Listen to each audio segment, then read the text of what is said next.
Nice. Very nice. Front and back. Leader's garment. Quite happy. It's alright, isn't it? Looks pretty good in that bad boy. Excellent, I think the word you're looking for is... Look at that thing. Looks beautiful, doesn't it? Beautiful. Now, only if you're ready for this. Welcome back to the OTB podcast, the original and still the best New Zealand mountain bike podcast, brought to you by Maxxis Tyres and Fox Suspension. World champions and World Cup overall winners with Jackson Goldstone. I mean, what more could you ask for? Also, by the fine folk at Squirt Lube. We announced them last week as joining the show, and we're very excited to have them on board for all your bike lube needs, bike cleaning, even a bit of chamois cream, which I tested out today. So I've really elevated my endurance game by testing chamois cream for the very first time in my life.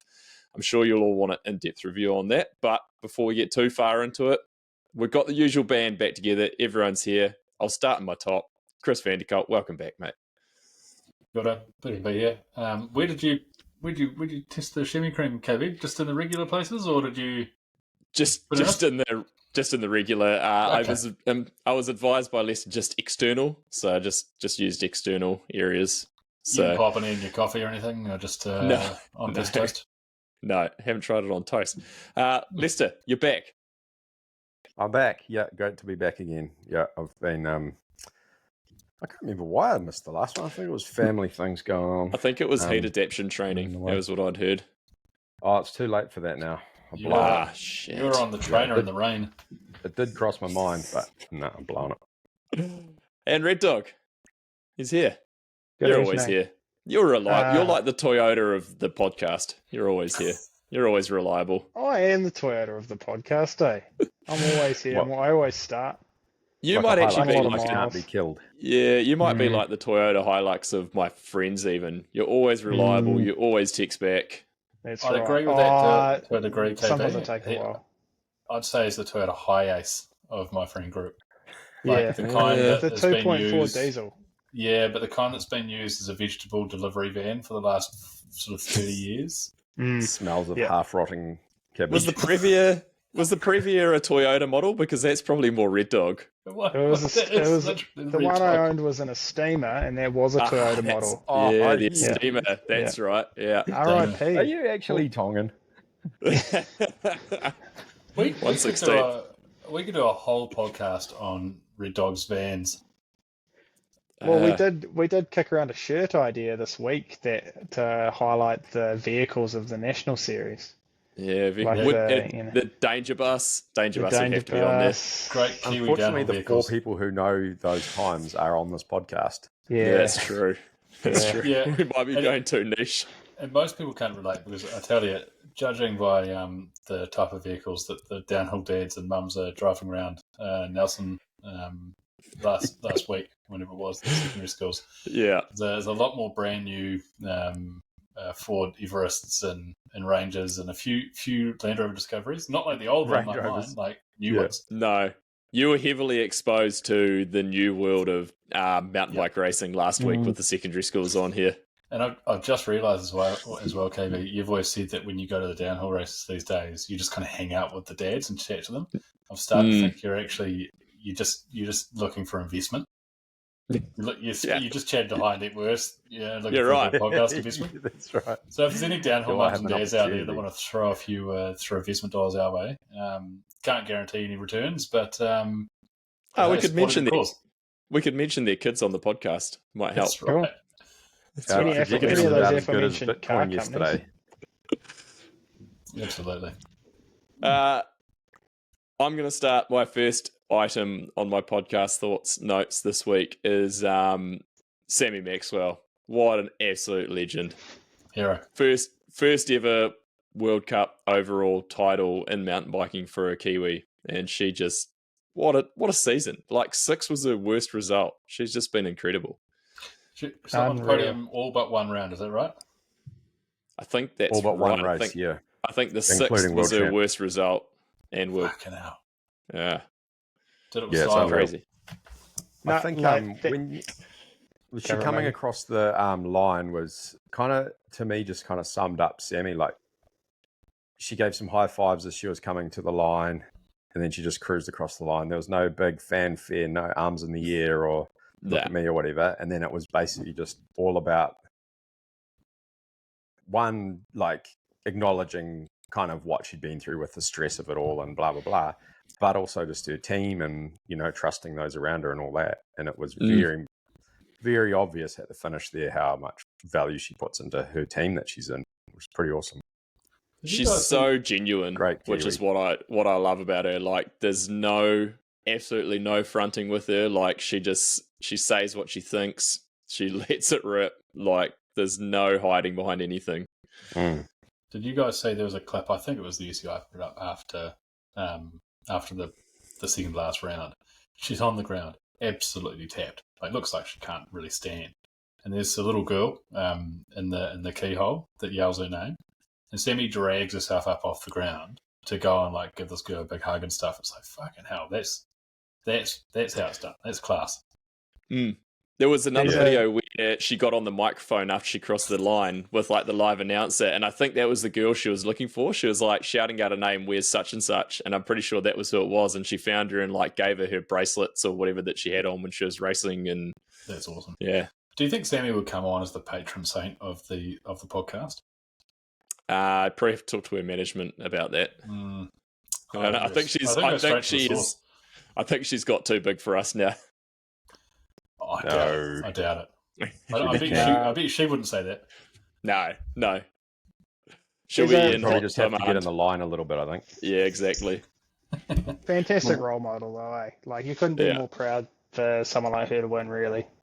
Yeah. I was actually thinking, like, as far as just general New Zealand sports people, that, like, the way that she carries herself and her season that she's had, topped off with the overall win, has got to be up there in terms of, you know, like, very historic New Zealand sporting anything. Titles. Well, I mean, we've never had anyone close. She's got the kind of Kiwiness that Kiwi sports people fucking love, right? Just the humility and the normalness. And then she's crushing it at the top of the sport. Like, I don't know, maybe there's a bit of a rant, but I wish we could find a way in New Zealand to actually embrace people from outside the mainstream sports when it's not Olympic years. Because, you know, she's someone that Kiwis would love. Put it this way, if you own a big dairy brand in New Zealand, or you work for one, here's a spokesperson for you. Get her on board. Get her some of those corporate sponsorships. Well, she's got Ford. She doesn't need Fonterra. Yeah. Is she running a Ranger? Do you think she's in line? I hope so. I reckon she's driving a Courier, a Ford Courier, but an older one. I don't know why. Like, a two-wheel drive single cab. They passed down it. It's actually an X-Trade-in. Yeah. Yeah. She requested one that was originally sold to a farmer. Her dad bought it. Her dad bought it new in 1985. Yeah, that's right. There's a brand new Ranger in the driveway. A manual. It's had some good panel beating. Do you think she's in line for the Halberg Award? You'd hope so. I think we start the campaign. I heard she's getting a Nobel Prize. I think she'd surely be in the conversation, right? Like, surely. Surely, so. Yeah. For a Halberg, for sure. Yeah. Put it this way, Michael Campbell won the US Open, right? One major, one round of golf, and he got knighted. I think Sammy should be. We don't knight ladies, do we? A dame. Dame. What is it? Yeah. There you go. Yeah. Should be. She's just getting started. It actually sounds legit too. It does sound pretty legit. Does she need to be like a little bit further into her career though, like on the backside of the career before you get like damed? Is that what it's called? Being damed? Nah. Just do it now. Yep. Get it done. Just get it done. Make it happen. We could do it. We'll get her on the pod and we'll do it. I gotta say though, like I watched the race live this morning, and holy shit, Jenny Rissveds was on a mission though. I think that was the biggest winning margin in XC World Cup history, like 3.5 minutes in the end. And Was it Sammy that was much? like, Wow. yeah, it was 3.5 minutes, and then Sammy was like a minute something over Evie. Like it was huge. Risford, she just looks like she's out for a Sunday ride, though. Didn't even look like she was like she looked like she was working, but she didn't look spent. Like nah, that was crazy. I did find it interesting when she come across the line. So comparing how when she came to her team versus when Sammy came to her team, and granted they're slightly different scenarios, but Jenny's just wrapped up an unreal winning streak. Just the difference between the two teams was quite massive. Like Jenny's was quite calm, no real big embraces. It was kind of like some smiles and obviously some chat, and where Sammy's was like everyone just going absolutely NATO. I thought that was quite interesting. I did like Sammy's team had all their like number 1 t-shirts on, like obviously World Cups, but they had them on underneath other tops, I noticed, because when Sammy was finishing up her lap, like I think it was maybe the team manager, he's on the sideline and he sees her come through and he peels it off straight away, like he rips his top layer off, so he's got the number 1 top on. That. It was so good. Super good. Yeah. Great racing there. Yeah, I mean, for so many Kiwis this weekend, I was talking to people at work at lunchtime and they have seen Sammy from the Olympic debacles. Yeah. But you know, I was like, you know, she's just one of so many Kiwis at the moment on mountain biking doing so well. And I mean, I know Red Dog loves the Lifetime Grand Prix, but how about Cam Jones winning Little Sugar this morning as well? That was another massive win for him.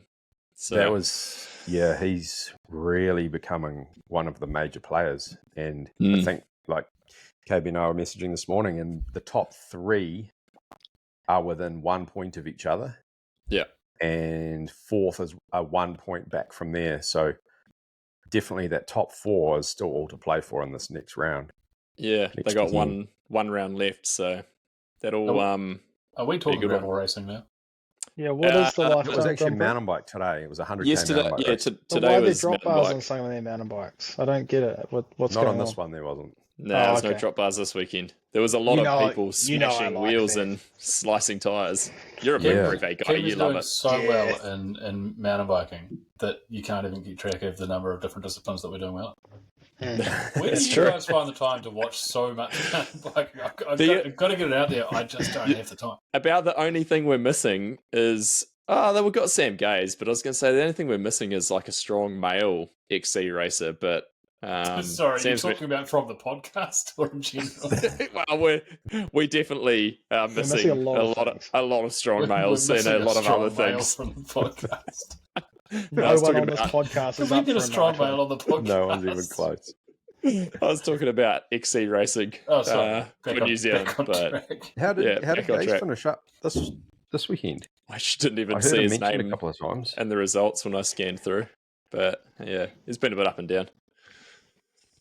Downhill racing. Downhill racing?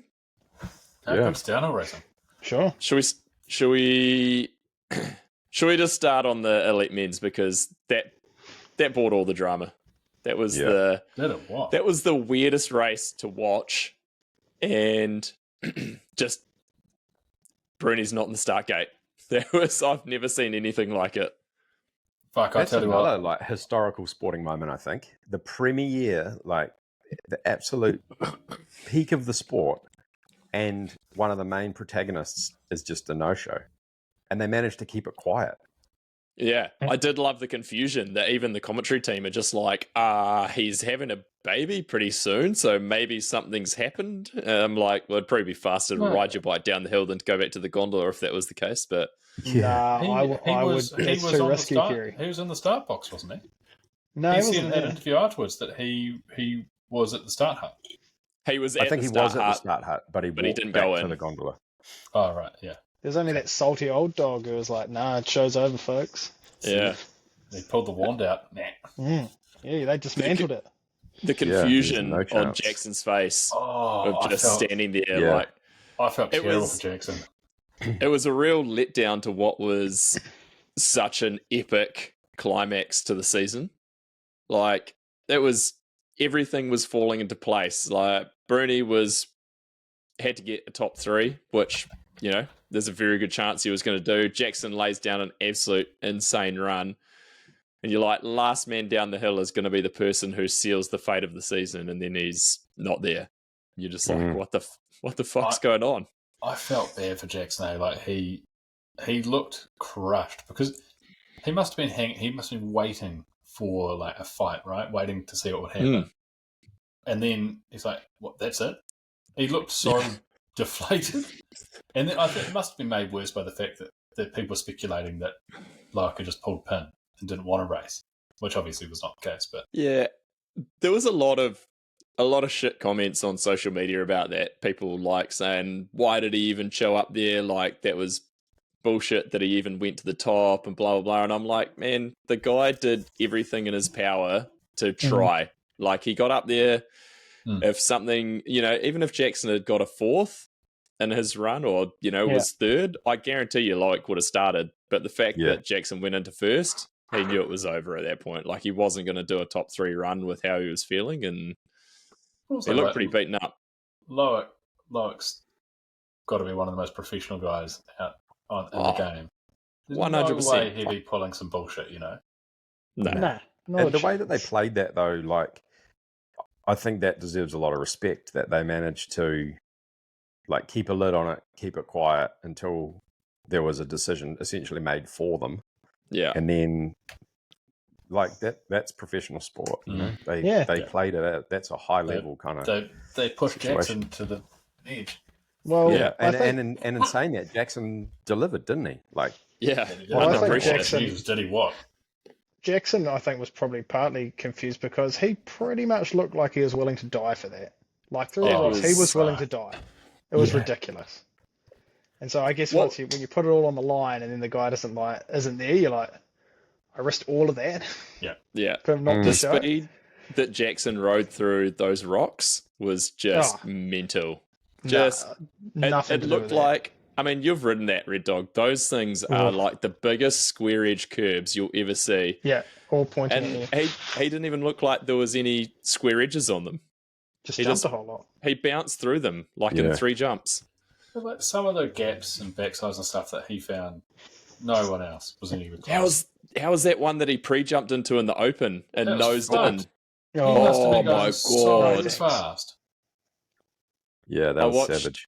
I watched his helmet cam run and I saw the rock he picked up off, because I was trying to work out I was like, there must have been something he jumped off to kind of like line it up as a gap, and then there was a rock quite far back that he kind of picks up off. Obviously there's nothing much to it, but man, he knows that thing in.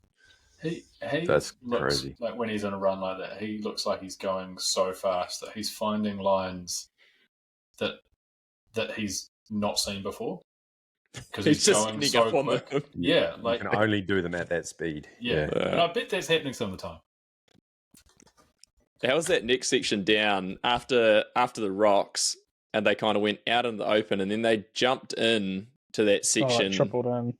Yeah, they were like tripling in, making a slight right, and then gapping down that sort of like step down thing again. And they were coming in so fucking fast into that and just bouncing off the corner and basically skimming off the top of a lip, which was something that hadn't even been jumped until like 3 years ago, of all the years at Mt Sainte Anne. That was wild.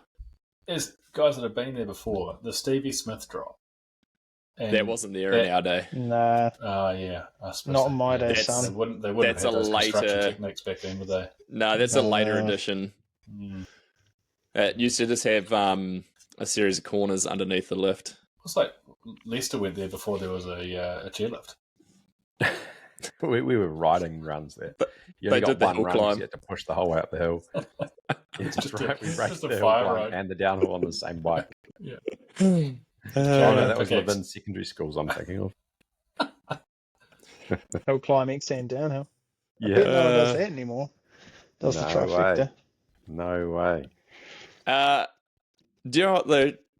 Did you guys pay attention to the fact that Asa Vermette was 0.3 of a second faster than Jackson? Yes. He was in the end. I wasn't quite sure about that. I knew he must have been close. That's His run was pretty sick too. Yeah. His run was tidy though. Like he looked much less like he was gonna die than Jackson did. Yeah. I felt I was like, man, this is the Acer you've been expecting to see all season. Yeah, Was so the what's course with that that? deteriorated? Do you think? Nah. I don't know if it would have that much, because Mt Sainte Anne is basically like Pretty it's The solid. rocks don't wear it's out. prehistoric. Like it's so beaten down to the base. But also where Jackson made his time, because he was only first in one sector, right? But he was 2.5 seconds faster in the that rocks. sector. Like that amount of time over the whole course would be a huge margin. That he put that amount of time into that one sector is fucking insane. And I was watching when I was wondering when watching Jackson how like there must be times where his style is not as fast as it looks, and then times and scenarios where it's just way faster than anyone could ever be. And that sector was one of them, right? Because he was just as wild in the other sections, but it was that one where he closed all the time. Yeah, that was just mental through there. That pace. It'd be interesting to see. I haven't taken any notice of the splits, but it'd be interesting to see where all the splits line up, and then watch those sections of all those different people and see like how does Aces run through there, compare speed wise, and what does it look like compared to Jackson's one. Yeah, if you got real tricky on it, they've probably got both GoPro runs up on YouTube. There you go. We just do a side by side. Do a ghost. Chris Kilmurray, where you at? Quickly going to dip into the juniors while we talked about Acer. Jonty and Tyler, second and third. Well, Tyler and Jonty, second and third. Man, strong showing. Those two have been awesome this year. I've been pretty stoked to see what they've been doing. Yeah, Palmy Zone. How good. We did get confirmation that it was Tyler's mum that bought a T-shirt. It was actually a present for his dad. So his dad missed his podcast. Jonty's mum. Yeah. I that's tell right. You what, as a and he did say Palmy rules. Yeah, it makes me incredibly proud, just to know that we've got someone out there representing the great region of Palmerston North, or Manawatu. Who would have thought? Great? Yeah. You could argue that. I'm going to say, KB, who would have thought? Excuse me very much. Red Dog and I producing would have thought. champions. It has you been could argue years. that you guys actually laid the foundations for Jonty's success. I don't think you could argue. I think you would argue. Like, it's not even an argument. That's like a fact. Who laid the foundations? Hadley Boyce. Hadley Boyce. Oh, yeah. Boise. Where's the orange dicky shorts at? Mike Flyger. Yeah. Oh. Flyger. Oh, man. Yeah, there you go. Did you guys see Max? Did you guys see Max Olren's finger from practice? One of his fingers was just pointing sideways. It was pretty gross. Oh, fucking hell. So he still laid down a pretty insane run as well to seal up the overall. So well done to Max. I think he's going to go places. I think he's already there. Yeah. I tell you what an elite field it's going to be next year. It's quite exciting. I think it's going to be quite good. Like, straight away, Loic and Jackson, because it's presumably Loic sorts his league thing out. He'll come in swinging, because he won't be able to let this go, right?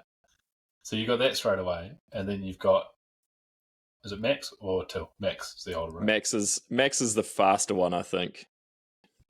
Who's the older? Are they the same year? I think they're twins, aren't they? Right. That Are they twins? Well, they must have been in the same year. Yeah. Well, one can't be older. One can't be faster than the other. They're twins. They could be 9 months apart, but imagine if they tie up a race run. Just imagine. Can we confirm? Are they twins? Who would get top bunk? Well, it's more a question of who's getting bottom bunk now that they're moving up to the big house. They were both born in the same year, so it doesn't guarantee they're twins. Wow. But if they're not, their parents were busy. I was gonna say, as a parent, yeah, nah. Surely they're twins. I got it. I gotta be.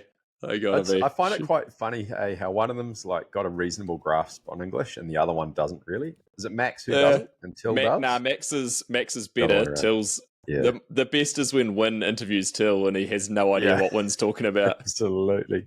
It's like when was saying that Max just learns all his English from watching Win's podcast. He watches. He watches everyone's vlogs. That's where he learns his English from. In English. That's why he sounds like Bernard Kerr when he talks. From the UK. For some reason, it refers to Larder Man all the time. He's never seen last line, but he's a bit grumpy about the way they run it these days. Yeah, that's right. He's already got preconceived ideas. Anyway. Junior women's though, Ali. Yeah, first qualifier. That was a killer ride. Yeah. Second in the finals, which I'm sure again she's probably pissed about, but at least she's finished the season pretty strong. Yeah. She'll be back. She rode very aggressively. It was quite good to watch, but not quite enough. No, by the finish line. I think she's got a bright future ahead of her once she gets settled into elites. So it's going to be interesting. I mean, she'll be hungry, that's for sure. Why, have they not letting her eat at the syndicate? Is that what happens over there? Not unless you win. You know how it works with the syndicate, Red Dog? You eat what you kill. You eat. So you're going to kill it first, take it to Steve. Then Steve decides who gets to eat. Steve missed the last two races. That's why, like at the syndicate, if you're on like a bad streak, you have a rough race, it's really hard to come back because you don't get fed the next week. Like it's pretty rough. Yeah, brutal. Yeah, it's tough. And Kathy says the deal with the P card as well. So, oh no. What was the deal with Laurie Greenland? He didn't ride at all. I saw he was on crutches, but don't know. Oh really? Well, I'm pretty sure it was him. I saw a photo and he was in the background. It appeared that he was on crutches, but I don't know what the deal was there. I've heard, he didn't start. I've heard rumblings through the grapevine that he's out and going elsewhere. You've been reading Vital. I don't actually read Vital, but is that on Vital? Is it? It is on Vital. Yeah. Did you put it there, Kathy? You don't read it, but you sure as hell put stuff there. He doesn't read it, but he contributes to it. So more a writer than a reader. It'll be interesting to see who slots in there, where that goes. I have. Who's free? Who's well? Andy Kolb is the first one that springs to mind because here's another one for you. Chris Kilmurray in his Nerd Stats had just a little one-liner in there saying, "Nice to see future teammates sharing the podium together." Didn't allude to what podium it was or anything, but that was the only one out of all the podiums that I could make sense that it would possibly be. Didn't he have at the bottom of that in a little thing like double checked with Andy Kolb or something like that? Oh, I didn't read that part. My eyes aren't good enough. Yeah, I think that was that post. BBC Verify got on there and was like, "This is not fake news." But then I've also heard that he signed with Scott, so it'll be I don't know, be interesting to see. Oh, right. He's proved his worth, man. Has he proved his worth? He is pretty rock. Well, not rock solid. He's had some serious speed at the end of the season, but he's good to see him land on the box for the last race. Can you see a good scenario where another top 10 racer goes to the syndicate though? You got a guy like Jackson. I think it's a bit like the Loic situation where can you have two top 10 guys in a team like that? Yeah. Commensal do. I think, yeah. How's that? Commensal had 4. Commensal are about to have 4. They had 3 in the finals. That's my point though, right? Like is how's it going to be at Commensal next year? Is Loris still going to be... Because Loris might not be in the top bunk anymore. I still think that Jackson would be, he's still clearly the number one guy over a guy like Kolb. But if you've got someone like Kolb who can get on the box, that's the ultimate scenario, to have another dude like that. Well, I suppose that's the thing, is it's like, fuck, he was on the podium, right? Yeah. Like Jackson's just doing so fucking well in some of these races that it sort of overshadows just how good everyone else is doing. Yeah, for actually, sure. speaking of that, how good's Lucas Shaw been the last 2 races? That was one of my guys comments for being today. overshadowed. I'm so glad to see Luca back in form. Mm. That's heartwarming. You know, actually, the Americans as a whole, you had Luca in second, Dak in fourth, which, again, another guy who I didn't even think was going to be racing this season, given that he smashed his pelvis in the off-season. Pinky in fifth, Maples in 10th. You had Evan Medcalf, who I've seen his name, but privateer guy in 12th. And then Gwyn in 17th, along with Aletha winning junior woman and Asa winning junior men. So the Americans are strong right now. I think Chris Grice qualified for finals as well, didn't he? That's the name I haven't seen. He didn't make it to finals. No, I thought he did. That's the name I haven't seen for a while. I know. That's why I pulled it up. But no, I was wrong. How's this? So Cole in Q1 was 74th. He must have got a flat or something because he was like right at the back. Pinky DNF'd. And then so they both came through from Q2 to get third and fifth respectively. It's pretty strong. Real strong. From a rough start to the day. Pretty impressive for sure. That'd be hard on that track to like just go all in. Yeah. After you didn't get that, that race pace run prior. Yeah, it'd be an easy one to try and push on and have a big old over the bars Cammy Balanche into the tree. Well, I was just that going was to ask. grim. I was going to ask what you guys made of Lockie's crash because Jesus Christ, that looked. He was lucky. Yeah. Oh, worst case That looked scenario, right? gross. Coming into those rocks. That's the thing you'd fear most. I saw a shot, I think he had it on his story today, of him. It's kind of from behind. And the way he slams into the rocks with his body that just bring him to an absolute stop was pretty grim. The fact he got up from that, just like Cammy getting up from her crash, as the medics were basically telling people to get away from her, and so she kicks her own bike off her. Yeah. Gets up. So I think she was upside down when she hit the tree. Oh. Yeah. Which she like goes over the bars and then upside down into the... I mean, fortunately it was padded, but still, it's pretty gnarly. That was a hard hit. And Gracie Hemstreet's crash at the end. Holy shit. Just exit stage right. Off into the crowd. I got to confess I didn't see that one. You didn't? I'll find it now. Oh, it's man. ridiculous. I didn't watch the whole woman's. I watched the highlights, to be fair. She lands off that drop, G's out, and then just gets spat to the right, and she's just gone. Right by the finish. Right at the finish. Oh, right. Oh, that's a fast and she drop just goes into the crowd.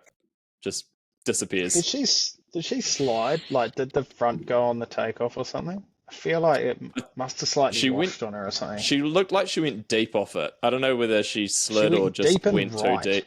Yeah. Like, it was like she overturned and then that made her go deep and then just sent it. Speaking of the women's racing, because I normally watch everything delayed, don't normally get to watch racing live, and I generally skip through all the stupid intro filler stuff they do on each rider. I watch those all live. Boy, the girls love doing the love heart hands in their little intro videos. I've been wanting to talk about the intro videos all year. So I've got a real gripe about this, or a question. Do you think that all the riders get sent a couple of poses? They all have to do the poses? Because the guys also do the knee thing. What's the knee thing? Or the arms, they get down on their, like, on one knee, otherwise known as the rifle. It's like maybe the maybe the intro people just couldn't think of anything else to do, and so they just picked one move for each of them. Like, girls, you're doing love hearts, and guys, you're mean mugging the camera. Get down on a knee. I think that's what they're doing. And it's going to sound like get down on a knee or do like big arms crossed. It feels like they were put up to it, eh? And then in the background, there's just like nuclear meltdown music going on. Whoop, whoop, whoop, whoop. Do you know what? I actually treated myself for the final round, and I watched the entire race on mute. Did you? Yeah. That's raw dogging at its finest. Such a great insight into Kieran Bennett. I treated myself by watching downhill racing on mute. Well, I did have it on. I did have it on for a little bit through some of the You're women's. commentating to yourself. I was just. I watched the women's with the commentary on for a bit, and then I was like, it was actually the Nuclear Meltdown music in the back of the intros. Yeah. And I was like, I can't do this, and so I put my laptop on mute and I just watched it all. Talk shows on mute. Who was that? Is that Incubus? Each rider needs to pick their own intro music, I reckon. Yeah, totally. Would they just make the Australians have AC/DC on them? No, yeah, they would, yeah, because how could they not? What would the Kiwis have, do you think? Who would choose Poye by the Patea Māori Club? Yeah. Yes. That would be a strong intro. It'd be so good. Or Tu Te Maina, Iwi would also be awesome. That would be sick. Yeah. I think that really makes the case that we need to try and record an alternative commentary for the downhill. I think just thinking about, each of us, what would our walk-on music be? I'm thinking... Does it have to be a Kiwi track? Mine would be anything from the Pusher soundtrack. Like mine would some be kind of real punishing late 2000s kind of grunge punk. Yeah, nice.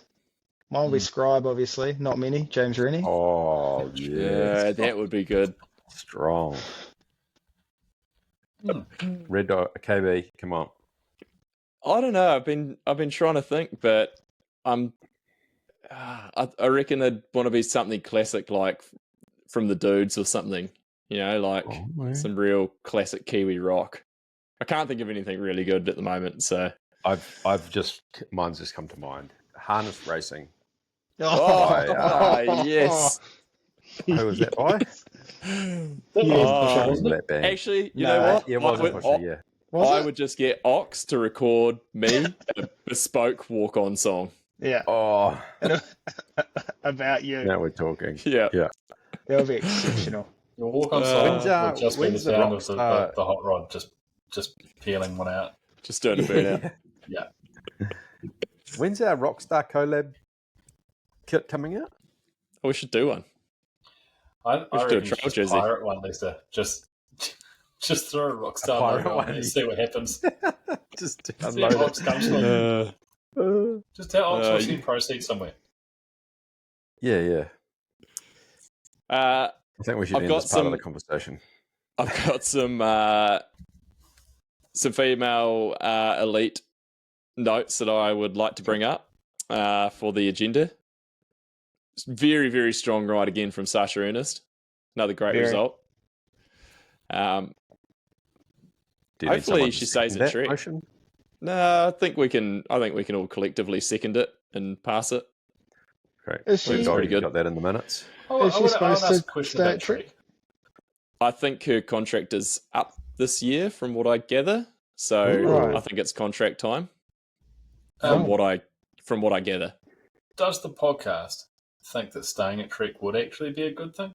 Because I've been real surprised by the amount of chat there's been about them constantly developing the bike throughout the year. And I saw a clip or some photos from the pit updates at Mt Sainte Anne where they had an old idler frame that they were building up for post-race testing. And it made me wonder, especially with like young guys on the team like we were talking about last week, just have they got the bike dialed and should they be fucking with it that much during the season? I don't think they do, and I think this is a very good question to bring up because Loic was on a different frame this weekend from last. So constantly change it. Yeah, it was last week they were on like a darker colour frame, and this week it was looked like it was a gold sort of frame that he was on, so he was definitely on a different frame. Don't they always just paint them all have different colours? They've done that forever. Nah, I wouldn't think they would have done them between these rounds. Like, they've been all pretty consistent. He was on a different one to the others, from what I can gather. Okay. Like a different colour. I mean, They you could only go know through colours a lot. Like they the paint. Trek team has some good kits and they constantly change them. Mm. You could only notice them talking to someone like Loic, but it makes me wonder how much like change race to race is a good thing or a bad thing. But even kids, like turn up everything's as it should be. You're ready to go and you just focus on racing. But if you're thinking about new bike this week, new kit, how it look, is that not just more noise to deal with? Yeah, they've definitely been struggling with that bike. There's no doubt about it. They've been changing. They've had new linkages on there, so they've been changing those. I think they've struggled with stiffness in the back end of them. So they still run a 148 back end in those bikes. They're not a 157 downhill rear end, which That's is right. weird. Hill one on a 135. Real good. Everyone was on a 135 then, though. There's a rumor floating around that that next year they're going to be running repainted Intenses. Do you know what I would love to? I would love to see a team just come out on a repainted bike. That would be so good. Frames. Like, who's turning up with Giants that have been resprayed? Oh man, Giants just going to turn up next year with Intenses again. Oh, Giants those are the days. Yeah, it's true. Yeah, strong. Jenna Hastings made finals with a good ride as well in 7th. So it was a good result. That was good. Yeah. I was real stoked to see Valley Hole in shorts. Oh, it looked good too. I thought we were going to finally have a reset of the Who last one in shorts stat because she was hauling ass. And then she got a flat tyre, so that sucked. But the shorts were a strong look. Yeah. Bring it back. I'm here for it. Bring it back. Someone needs to just start campaigning them. So, imagine if someone in the top 10. This would be like Hill when he bought pants in again. Yeah. Someone needs to campaign shorts again and just like Jackson. You imagine if Jackson just goes and races next season in shorts. Everyone will be back wearing shorts. Yeah. They'd definitely be tight ones. Annoyingly though, he should just run that speed suit with it cut off, with the bottoms cut off. And like the top of the speed suit hanging down like a day and easy. I think it hangs forward though. Speaking of which, that speed suit that he was wearing, I cannot see how that adheres to the rule of the old pinch test. No, it looked way tight. Does the pinch test exist still? Does it still exist? The pinch test? I think so. Does it not? No, I think the rules are more around like it has to be a 2-piece garment. Yeah, or it has something to like be that, a separate top and bottom. I know that much. That's why I thought it's a set of overalls. Also have, I mean, if it has to be a 2-piece garment and the pinch test didn't really matter, surely you would just be running like condom pants and a latex shirt. Well, I think that's what he's running. I mean, essentially, yes, but why go if that rule? There must be some sort of something in there. Might need to actually read a rule one day, and then I'll tell you one thing about that speed suit of his is that it is far too short on the torso between the crutch and the shoulders. There is that thing is really pulled tight. That's true. He was standing in the keyhole trying to pull it down and get rid of the camel toe. The weird thing with this speed suit is that, like, when he stands there, it's sort of loose. That dude must weigh about 60 kgs or less. Soaking wet. Yeah. I also find it interesting that that not all the team, Laurie really hasn't always run it. I think it depends on the riders. I think it's only certain riders are in it because the other junior riders never been in it, and a few of the other Fox riders I've noticed haven't been in it either. So I think it's more of a like top elite rider type thing. When it comes, Isn't it? Well, they actually who make Steve it. decided to give it to that week? What's that? Actually, it's who Steve decides to give it to that week. well, no, they make it out of the pelt, Chris. Whatever you hunt and kill, if you don't have enough of a pelt that's to only why make someone it, very fine leather. That totally makes sense. yeah, you don't get one. Yeah. Speaking of kits, sorry not to distract things here, KB, but Lit Kit Award goes to Canyon again. Yeah, I agree. That looks Strong. nice. Yeah, that kit was legit. It's really it's heartening to hear that Troy Lee's taken on our feedback and they're pulling, getting the kit game back together. So that's good. I think that's the good we've done in the world. Yeah. Nah, Do you think Troy listens? Yeah, Absolutely. Maybe that's it. Yeah. Do you know what I still can't get on board with is that Scott kit. No, It's I not. like it. I like it. I don't hate it, eh? Yeah, I I've like got it. a time for Fuck. it. That and the Atherton kit. Oh no, Oh, the Efton. yeah, no, that I've got no time for. Especially with But that she's- red camo. Like, you just Luke that's just Wayman, wrong. though. Just don't wear camo. Yeah. I was about to say, speaking of Athertons, Luke Wayman, 11th place. That was he was flying. That was a real good run. He's their top rider. He is. He is number one. Definitely ending the season that's at top. interesting, isn't it? Is he Yeah, I coming think back? we should do a GoFundMe to get them a new kit for next year too. Yeah. I don't know if they're coming Maybe- back. There's kind of rumours that they might not be. Like at all, the whole team. Well, That was- doesn't surprise me too much. has been thrown out there, but I don't know because it's you wonder how much investment is really worthwhile for them when the Athertons themselves aren't racing anymore. Well, it's also Would make more. a lot of that team must be coming from Continental, right? Because they're a big title sponsor of it, and you'd have to think that it would be more effective for Continental to try and be on more teams than be a dominant supporter of one team. Who was watching something right now? Red Dog. There Red was Dog like recording his OnlyFans account at the same time. Do you know that? Red Dog records us Dog's in a chatting with our OnlyFans. Yeah. You're filming your feet, Red Dog. he's in a Teams meeting at the same time. No, like the Spotify on my computer just started playing a rival podcast. Well, they're not really a rival. They're far better than us.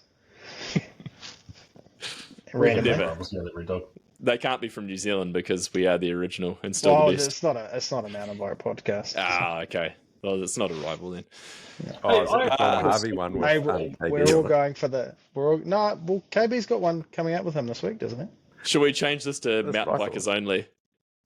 I heard a stat: 40% of podcasts don't get past 8 episodes. Well, look at us go. Really? Only 40. 4 years deep. Interesting. I How many, think how that's- many episodes are we on now? Man, I 300. think it's like 90 something that have gone out, all up. So Happy What days. about It's not the too ones that bad. didn't go out? How many have we done that didn't go out? The lost tapes. I There's have definitely a few that have not made it. threatened a few times that this episode is not going to go out, but I've always managed to pull them together. But yeah. How did you guys go in fantasy?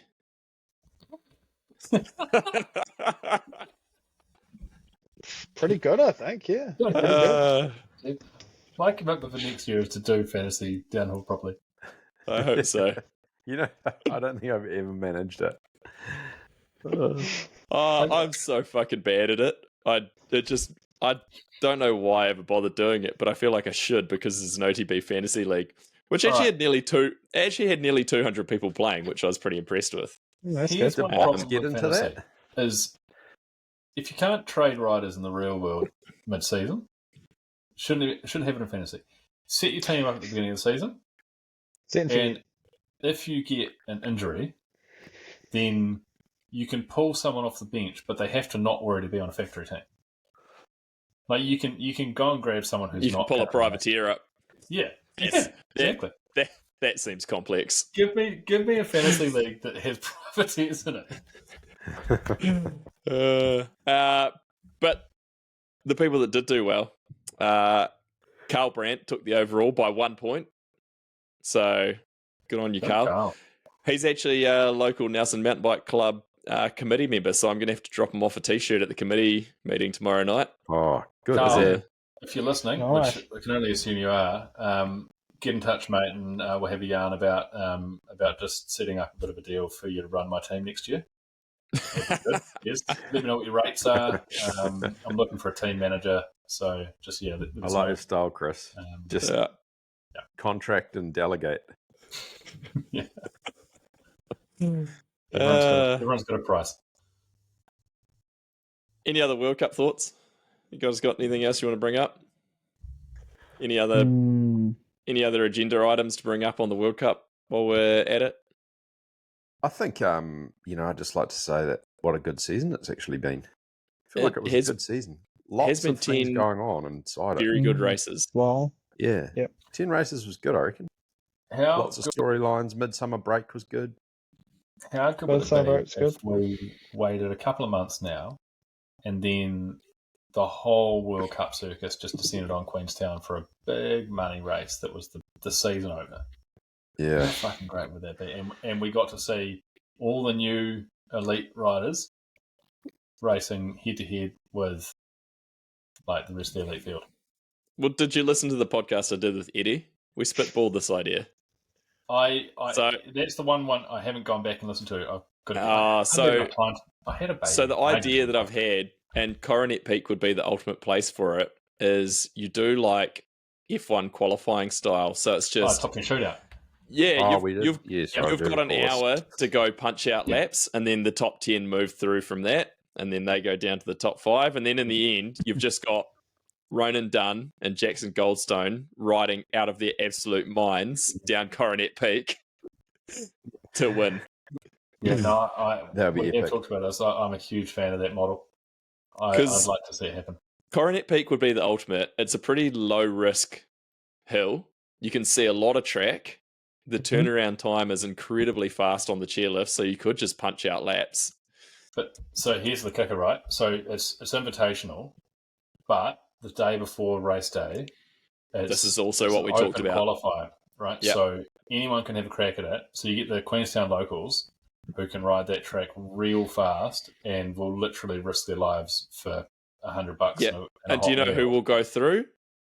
A bunch of 13-year-old kids who have done 8,000 laps up there. Yeah, that's right. That'd be great. And then they'll just be under so much pressure to try and compete with the world's best. And Dad will be down at the bottom, just yelling at them to go do another lap.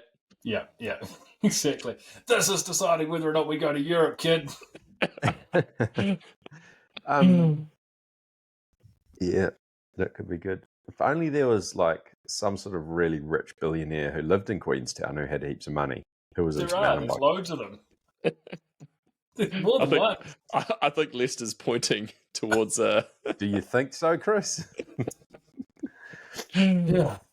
Chris might have an in. He used to work for a company that is a guy like that. So all he might know him. Is text him.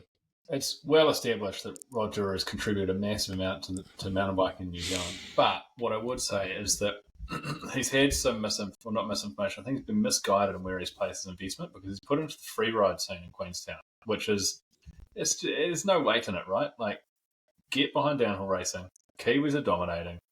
You know, get behind this race. This concept's got legs. It's got wheels. Yeah.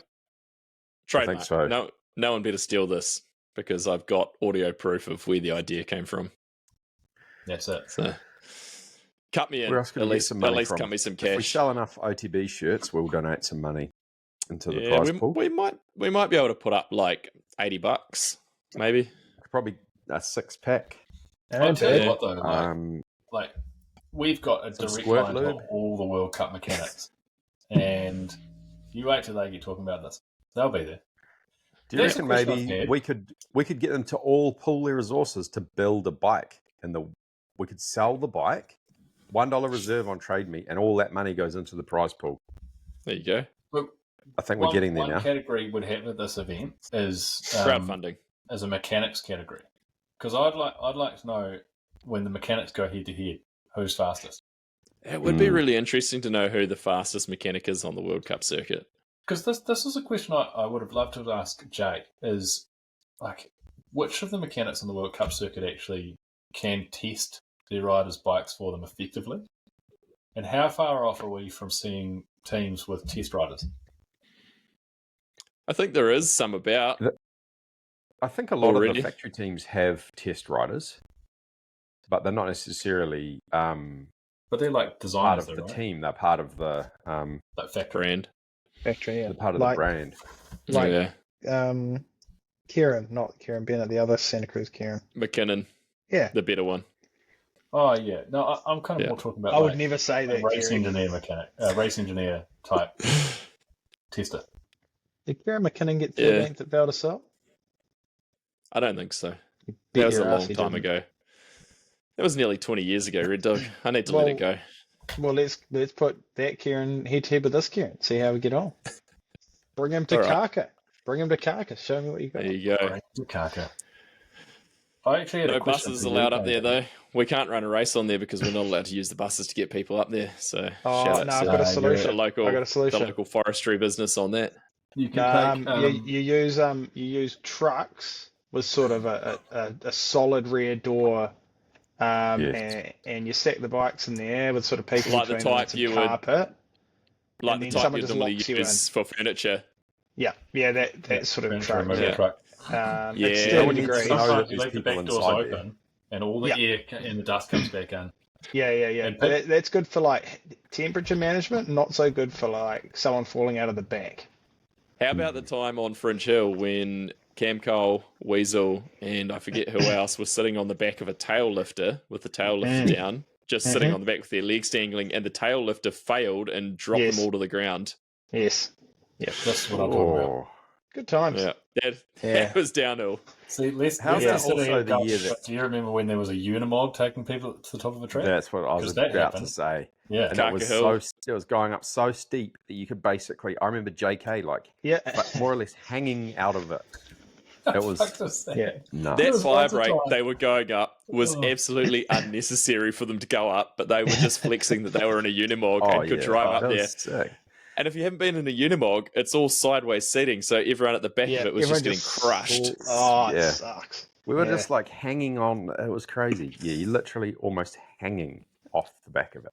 I So don't think that's maybe I parents should are join turning the up army. in Raptors for that. Under a certain I age, just don't see it happening. A Unimog, in case you're not aware, is an old military troop truck that was used for transporting people to the top of downhill. How fucked was downhill back in the day? No, it was How good was it? grassroots. Well, Grassroots. Like also, where I would still you get can't in from? believe. Can you imagine that? The club's like, cool, we're putting a downhill race on. How are we getting to the top? It was going to the- Unimog. Unimog? It was the army. They had like Yeah. people from the army. It was like they were there on That's good. just driving it and everything. Yeah, that was a viable I love option. it. Yeah. I can't believe the stuff we used to get away with in the shuttle vans and trucks and stuff. Though, like Insane. me and Dodsy, when we used to run these Kiwi downhill days out the back on the downhill track in Rotorua before there was any kind of shuttle, and we would literally just go to the hire place and just hire box trucks and charge people money and drive them up and down the hill all day, or rally them up and down the hill all day. You're such yeah, a no one fucking cares. realist. Like it was crazy. I mean, we were printing money doing that, to be honest.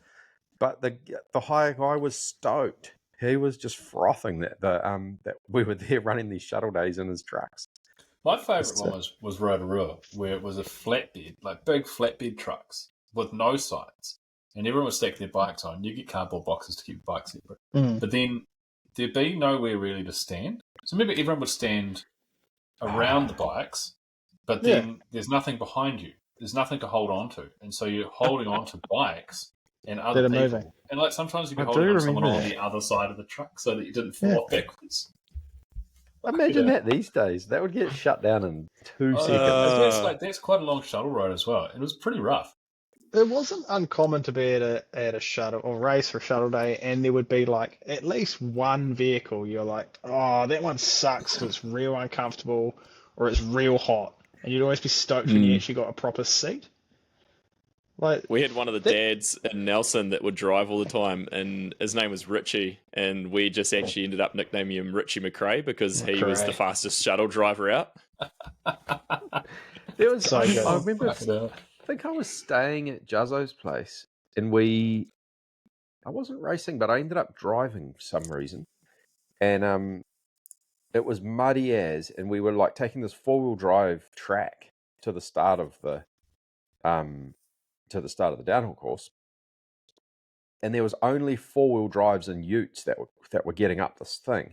We must have only had like 5 or 6 people in each vehicle, but someone gave me a 4-wheel drive, like I want to say maybe it was a Hilux ute, and man alive, it was the time of my life, like rally driving this thing with, I think I only had maybe 5 bikes on the back of it, and I didn't have any passengers. I had It's probably guys in Greg's, the cab with probably me. Greg's truck. yeah, No, it was a yellow one. I remember it wasn't Greg's one. It was someone else's. Was But, it? man, What, I can't remember what hill it was on. You give him Barry Crump? Yeah, that's It what I was was thinking with the yellow definitely- Hilux.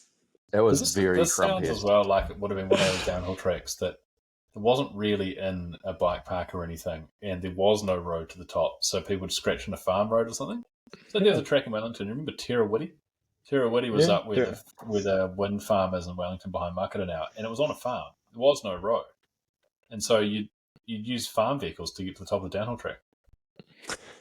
Tractors. Yeah, Things we used to do. Minimal. I remember going, Back in our I day. was riding at Gentry with Justin, and his old man was driving us, and there was a one-lane bridge between their old house and Gentry, and he comes into this thing just wide open, just full speed in the Hilux, and we're just like, holy shit, and he's like, doesn't get any wider if you go any slower. Magnum. Imagine Lockie turning up to like a downhill race these days on a prototype factory trek with like electronic suspension and everything on it, whole bunch of prototype parts, and then just chucking it on the back of a truck with a bunch of cardboard boxes holding it apart from someone's big hit. That's what JK did. Come back from the US. He's got his M1, his mid M1 with a remote reservoir shock on it. On it goes. Yeah, Throw it on. She'll be right. And there's On some the kid bike pile. with a fucking beat up hardtail just looking at JK going, "You're my hero." And it was me talking. while his flat pedal was like rubbing its way through his chainstay. Yeah. Oh, God, that was gutting. So gutting. Oh, man. What a time, eh? Yeah. Glory days, would you say? They were the glory days? I think so. Bruce Springsteen would say they were glory days. well, back to the question of last week. Are we in the golden days of downhill? I mean, I think we've just proven that the golden days are well and truly behind us. The golden days were 20 years ago. Fuck, we're old. I think the golden days for anyone is about 15 years prior to the point where you're at right now. Yeah, that's it. It's like right. recent enough to remember it, but not far ago. Yeah. I haven't seen. Oh, man. Chris, you coming to the Walker? Have you changed your mind in the last week? Feels unlikely. I wanted to get out for a ride. So, listeners of the show of a certain demographic can probably relate. Just had a second child. I don't think I'm going to be doing any mountain biking for the next little while, and I can see now. I had a question for you guys actually. When you ride your bike, and I kind of answered it myself and realised that this is how Red Dog got into bike packing. Because the only time to ride a bike is either on your way to and from work or in the middle of the night. That's it. Pretty much. Yeah. So is that correct? Very That's true. the answer? Yeah. Good. This is why Lester and I ride bikes on a trainer, and you guys are like, why do you ride on a trainer? Because it's the only time you've got. In fairness, if I spent less time doing this podcast, That's right. You're Don't just blame blowing the your time podcast now. on your lack of bike riding. So we'll see you dare. at the Renegade Muster, Chris. Sounds good. in about 10 years. No, fuck that. I'm going to go downhill racing. Yeah, let's do it. Actually, you know KB. what I'd like to? I'd like to go enduro racing, and I have a question for you, Lester, as the person on the podcast who's most recently done an enduro race. Yeah, it's true. Tell us about the world of enduro racing. The world of enduro. Well, you guys might like enduro. You like ride around with your mates all day, and then you like race down the hill, and you like cruise up to the next racetrack, and you race down that one. It's lost best done KB in the at dry Mates. though. So when is that- do you It's a do challenge. the Doesn't really hang out with us. start you sleep in a bivy bag on the side of the track? Is it? We just That's not enduro. Oh, hang on. Race I'm start. interested now. Hang on, are we talking bivvying about up? enduro or are we talking about bike packing here? Oh, so you don't bivvy up an enduro? I'm so I've got confused. a problem for you, Lester. Here's why that concept isn't Is going this to take enduro off. packing? Because it sounds way too sociable for KB, and it doesn't sound hard enough for Red Dog. Well, it's I'm keen. I'll come. it was a good time, I have to say. Like the conditions were absolutely atrocious, but look awful. it was a good time. I mean, we had a pretty good crew. Horse, myself. Oh, actually, Horse ended up Yeah, he potentially breaking scratched. his hand. He's, but, nah, he's all good. He's all right. He is all good. Better be. He better be Yeah. making an appearance at the Walker. He Yeah, I reportedly think rode he 70 did. Ks on the Hold weekend. I've already got fucking FOMO about Walker. What are the dates? Anyway, the conditions were terrible, but it was actually a real good race. The course selection, trail selection was pretty good, but it was kind of just a bit of a damper because it was so wet. I just was in total self-preservation mode, Does as I sound think most people were. It is a bummer when it's that wet there. It's not fun. No, it was still a real good event, and we still had an awesome time, but it would have been so much, like if it was dry, it would have been sick. Instead, it was just quite good. You did that real wet one that I did, Lester? Yep. One of my, was it like Byron as well? Byron was there? Rankin? Yeah. One of my all-time, Bang was this race. Bang would have been there. That race has one of my all-time high points in mountain bike racing, and it was when I passed you, Lester, on one of those stages. And the only other time I've reached like a high like that is passing Cowboy at another enduro. He's just burnt it from his memory. He doesn't remember. Race. It didn't happen. If it was muddy, it doesn't surprise me. It was awful. It was so wet. It was on Eagle vs Shark, which I'd ridden 1,000 times. And I remember that. I wasn't in control, but I was having a good time. I remember there being a mark up my lowers, like halfway up from a rut. Like that's how deep they were. And I think I caught Lester, who was going, "What the fuck is the point of this?" And I was going, "This is fun." I don't think this race was as bad as some of those other ones that we've done, but it was definitely pretty bad in bits. It was pretty horrendous. They put us down a section of the downhill track down Taniwha, which was quite sick. But there was one section which I don't reckon anyone would have got down feet up. I'd put money on the fact no one got down with both feet up. It was so treacherous and slippery.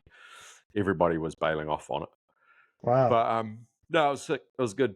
I haven't done an enduro for a couple of years because I was pretty much over racing the same stuff in Rotorua. But this was pretty good, and I think if they pulled 2 stages in the end, and I think if we'd had those in there, it would have been like a 50k day and maybe nearly a couple of 1,000 meters of vert. So pretty solid distance as well, which I'm kind of about making them like a hard day out, not just a multi-stage downhill race. So, it was cool. It was good. Looking forward to the next one, start of December. So that should be interesting. Boys will come out firing, and I hadn't ridden a big bike for like months, and I'd only ridden it once probably in the last maybe almost 12 months. So muscle memory, it'll get you back there. I was pretty happy with how I rode, to be fair, but I kind of tweaked my knee a little bit and then retweaked it the other day, so I've had a couple of days off the bike. We'll be Hopefully we'll be right for the big next day. time, mate. Your lights aren't looking too bad. Yes. He's on. He's coming back. Here he comes. He's What's coming the weather back. looking like? So this goes Nelson, It looks Christchurch, all right. Wellington through Taupo, Auckland, Rotorua. You got to catch sounds here for one of those legs as well. 6 hours. That's all right. If you leave now, you'll get there. That's right. Probably quicker Speaking to of bike which, up. if you are at the Waka 100, make sure you come and join us on the Friday afternoon, 4:30 p.m. at the Maxxis tent. Come for a ride. Come for a beverage. We've got some giveaways coming from Squirt Lube. Squirt have offered up some nice little giveaways, which are going to your house, Lester, just so you know. If a box of stuff turns up, it's not for you, it's for our listeners. I think we're going to have some tyres from Maxxis to give away as well. Don't have any suspension from Fox, unfortunately. That might be blowing the budget a little bit. But come for a ride, come and hang out, meet your hero, Lester Perry, or James Rennie. Maybe Chris Vanderkolk if he makes it there. You could bike pack there, Chris. That might work. No, I'd come just for the Friday. That's you the should bit for the Renegades. If you rode up and then bike packed up and bike packed home, you'd be totally ready for the Renegades muster. You wouldn't need to wait 10 years to do it. Listen, I wouldn't even know how to do that.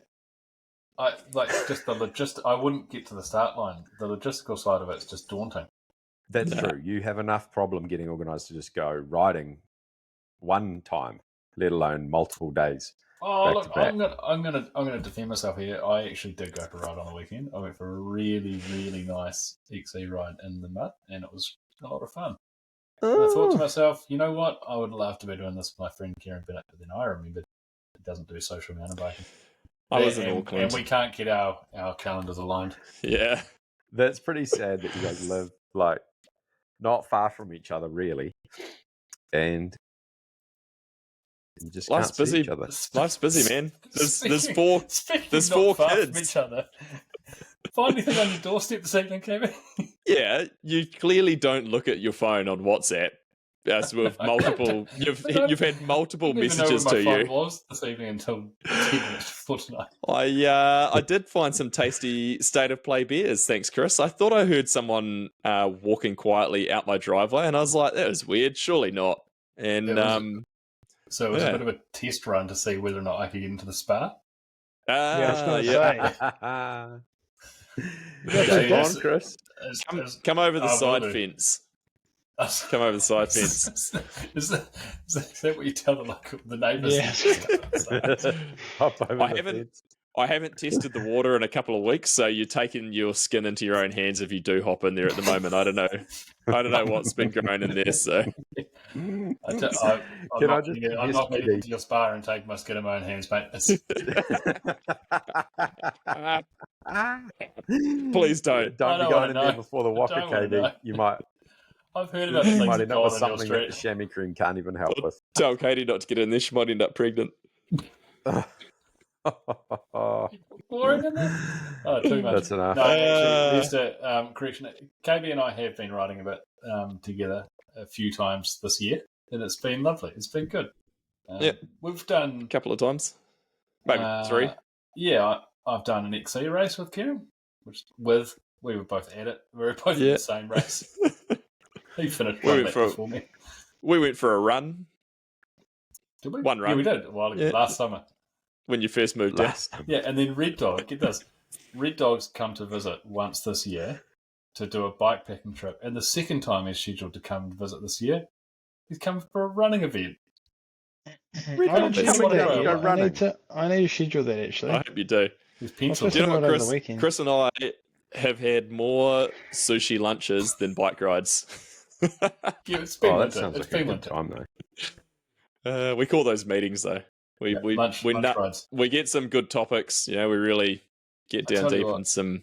Norca is really getting off the ground this summer. Yeah, I reckon Lester and I have ridden more days together this year than you guys have. You have, because you guys rode more days together in one stint than we have. True, yeah, that's very true. We've been enduro riding. Yeah, we did too. We went, we went enduroing. You guys are solid. All right, guys, I'm going to wrap this up before we go even more sideways than we have so far. Great season of World Cup racing. The podcast isn't over for the year, but I just want to say... my contract's only got 10 races. You guys are... No. Your contract keeps going till I say it's done. You didn't read That's the how this fine works. print, Red Dog. Because I've been in the hot seat. I want to know who's next in the hot seat. And I want the opportunity to re-record my episode, but that's beside the point. No, it's out. Can we put now. KB in the hot seat, please? If you want to. We need a KB in the hot seat. We can do that. I reckon we need to get to Nelson or somewhere where we do it face to face. And all sit in the same place, yeah. Yeah, I agree with that. We could do it at the Walker. I'm Chris, not coming to Tiamotu. There's no reason to come to Tiamotu. I wouldn't bother with that. Well, the gravel riding's good, isn't it? Gravel's good. Actually, Palmy, that's where I think we should do our first live show. The home of downhill.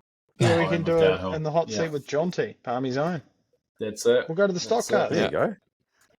Yep. You beauty. Do it at High Flyers. R.I.P. I think it's gone. Are we doing... Okay, yeah, cool. Good season, guys. Are we doing what? Are we going to do a XC cast on Friday night? Yeah, we'll do an XC cast later this week, and we'll pop that out pre-Walker. I think we'll have a special guest for that one too. So I better line that up, make sure they're available. Have you finally got that teed up with Sammy? No, they haven't just won a world title, unfortunately. But She's busy. we'll get someone on that is useful for us to talk shit about the Walker. So for anyone coming to the Walker, you can listen to that, and then we can debrief about it on Friday afternoon when we go bike riding together. Davey, how are you placed for a lunch ride on Wednesday? Just checking in. I would have to consult my calendar and come back to you on that one. Probably good, but yeah. I was going to say, what? Really? You're going to have to consult your calendar? Yeah.